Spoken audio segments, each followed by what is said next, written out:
Қытайдан жүздеген компанияның өздерінің өнімдерін, өндірістерін таныстырып жатыр. Келіп көріңіздер, мүмкін бір идея ізденіңіздер, осы жақтан табасыздар. 2 күн болады. Қазір міне өзімізге келді. Осындай қандай компаниялар келген өнімдерін, қызметтерін толықтай көріп шығамыз. Міне егер тауға қонып жатсаңыздар, қараңыздар. Керемет көрсетеді.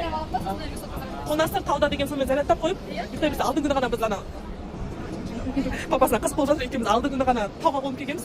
Сол кезде кішкене асымыз жұқа болып қалды да, енді матрасын сұрап жатыр. Мына көріп тұрғандарым $185 екен. Мына $25 екен достар. Барынша түсіндіріп жатыр. Осылай, мысалы, бір жаққа шыққан кезде аудармашы іздеңіздер, әуре болмайсыздар. Өйткені барлығы аудармашысымен келген достар. Қай тілде аласыздар? Ағылшын тілі, қазақ тілі.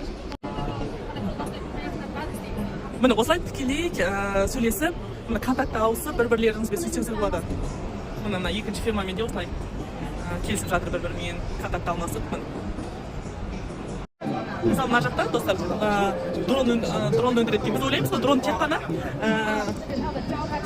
тек қана түсіруге деп достар. Бірақ тек қана түсіруге емес, сонымен қатар дронмен заттасуға болады. Егер егістік жеріңіз болса, ол жаққа су септірсеңіз болады. Енді тікелей осының өндірісін алып келем десеңіз, жақсылап сөйлесеңіз болады. Өйткені бұл зат өзі шекарадан өтпейді екен. Өндіріс.